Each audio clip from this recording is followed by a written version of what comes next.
Hello বন্ধুরা, finally jujutsu কাইসেনের chapter 261 এর manga চলে এসছে। এন্ড এত দিন ধরে আমরা ওয়েট করছিলাম যে গোজো সত্যিই কি ফিরে এসছে আর আসলেও কি করে আসলো। এন্ড ফাইনালি চ্যাপ্টার 261 এর সবকিছু আমাদের কাছে স্পষ্ট হয়ে গেছে। আর যখন আমি প্যানেলের এই পিকচারটা দেখি, সত্যি গোজোর মাথায় স্ট্রিচগুলো দেখে আমি অবাক হয়ে গেছিলাম, ভয় হয়ে গেছিল আমার। মানে আমি শকড ছিলাম যে যদি গোজোর জায়গায় এখানে কেনজাকু ফিরে আসে তাহলে তো সব শেষ ভাই। কিন্তু ঘটনাটা একদমই আলাদা। গেগি আমাদের সঙ্গে এমন মাইন্ড গেম খেলছে এবং সত্যি এই চ্যাপ্টারের এক্সপ্লেনেশন শোনার পর আপনারও আমার মতো শক লাগতে চলেছে। তো চলুন শুরু করা যাক জেজেকে চ্যাপ্টার 261 এর মাঙ্গা এক্সপ্লেনেশন।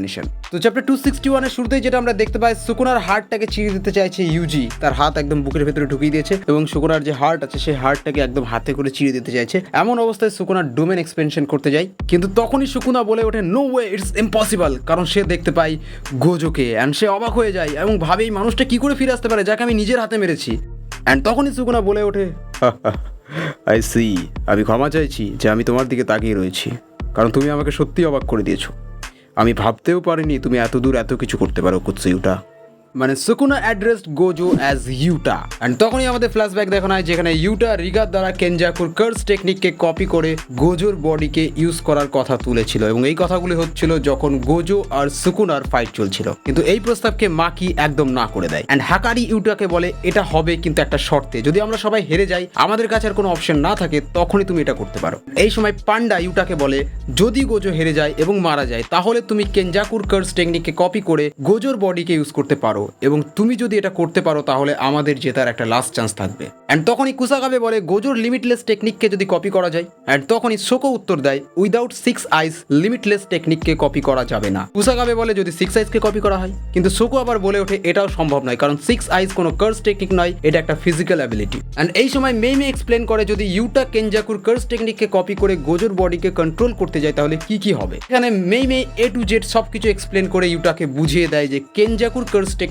কপি করে গোজোর বডিকে কন্ট্রোল করতে গেলে কি কি হওয়ার সম্ভাবনা রয়েছে। নাম্বার 1, যদি কেনজাকুর কার্স টেকনিক কনস্ট্যান্ট আর ইন্টারমিটেন্ট অপারেটেড হয় তাহলে ইউটার ফিজিক্যাল বডি আর সোলকে কন্ট্রোল করতে পারবে না বা মেনটেনই করতে পারবে না, সেই মুহূর্তেই ইউটা মরে যাবে। If the curse technique operates intermittently তাহলে ইউটা ইমিডিয়েটলি মরবে না, কিন্তু ইভেনচুয়ালি মরে যাবে। মানে ইউটা গোজোর বডিতে নিজের কন্ট্রোল রাখতে পারবে না এবং ধীরে ধীরে ইউটা সেখানে মারা যাবে। অ্যান্ড নাম্বার 3, এখানে যদি কেনজাকুর curse technique single use one time technique হয় তাহলে ইউটা লিমিটলেসকে 5 মিনিটেরও বেশি সময় ধরে ইউজ করতে পারবে। অ্যান্ড মেমে এখানে আরেকটা কথা বলে যে এটাও হতে পারে যে ইউটা আর গোজোর বডি সুইচ কমপ্লিট হওয়ার পর এমনও হতে পারে যে ইউটার নিজের কার্স টেকনিক ভুলে গোজোর বডিতেই সব সময় জুড়ে থেকে যাবে। সো ইউটা এখানে বলে এটা আমাদের লাস্ট প্ল্যান হবে, কিন্তু তার আগে সে সুকুনার সঙ্গে ফুল পোটেনশিয়াল দিয়ে ফাইট করবে, নিজের ডোমেনের সাথে ফাইট করবে এবং সে যদি সেখানে হেরে যায় তারপরই সে ফাইনালি গোজোর বডিকে ইউজ করবে। কুসাকাবে বলে কিন্তু প্রশ্ন হচ্ছে এখানে এটাই যে লড়াইটা কতটা হিউম্যানি। ইউটা রেগে গিয়ে বলে লড়াইটা হিস্টোরির যখন সব থেকে স্ট্রংগেস্ট সোর্সারাস রিউম্যান সুকুনার সাথে,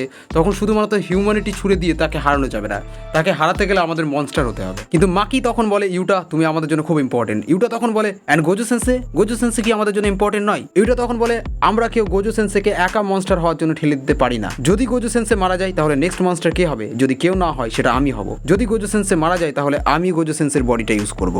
অ্যান্ড তখনই ফ্ল্যাশব্যাকের মধ্যে ফ্ল্যাশব্যাক দেখানো হয় যেখানে ইউটা গোজোকে কোয়েশ্চেন করছে যদি গোজো মারা যায় এই ফাইটে তাহলে গোজোর বডিটা ইউটা ইউজ করতে পারবে কি না।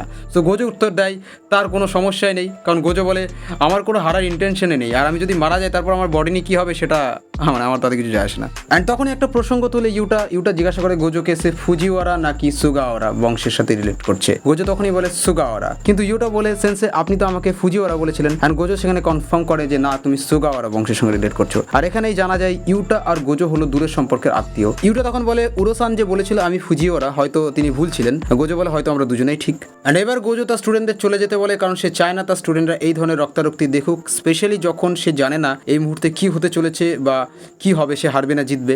গোজো বলে যদি সে সুকুনার কাছে হেরে যায় তাহলে এই রুমের সমস্ত ওল্ড সোর্সারাসগুলি মারা যাবে এবং তাহলে জুজুৎসু হেডকোয়ার্টারের টপে থাকবে গাকুগঞ্জি। আর যদি এমনটা হয় তাহলে শিবুয়া ইনসিডেন্টে যেটা হয়েছিল সেটা আর রিপিট হবে না। অ্যান্ড তখন গোজো আবার তার স্টুডেন্টদের চলে যেতে বলে, কিন্তু আবার তারা মানা করে দেয়। অ্যান্ড ইউটা আবার বলে গোজোকে যে সে যেন মনস্টার না হয়ে যায়। গোজো এবং সুকুনার ফাইটের আগে সেখানে একটা মাঙ্গার প্যানেল দেখানো হয় যেখানে গেটোর ছবি দেখানো হয়। মানে বুঝতে পারছো গোজো আর গেটোর যে বন্ধুত্বটা এটা কতটা নিবিড়, কতটা গভীর, সেটা এই প্যানেল দেখেও বোঝা যাচ্ছে। অ্যান্ড সিন সুইচ হয়, তারপর আমরা দেখতে পাই আমাইকে যে তার কার্স টেকনিককে এক্সপ্লেন করছে। আসলে আমাই হলো ইউজির ফ্রেন্ড। অ্যান্ড এখানে আমরা জানতে পারি he can amplify the sugar within himself and output it in some kind of way. And শোকো এখানে নিতার সাথে সাথে আমাইকেও মেডিকেল টিমে নিয়ে নেয়। অ্যান্ড এখানে ফাইনালি আমরা দেখতে পাই মেডিকেল রুমে কি হয়েছিল ইউটা আর গোজোর সাথে।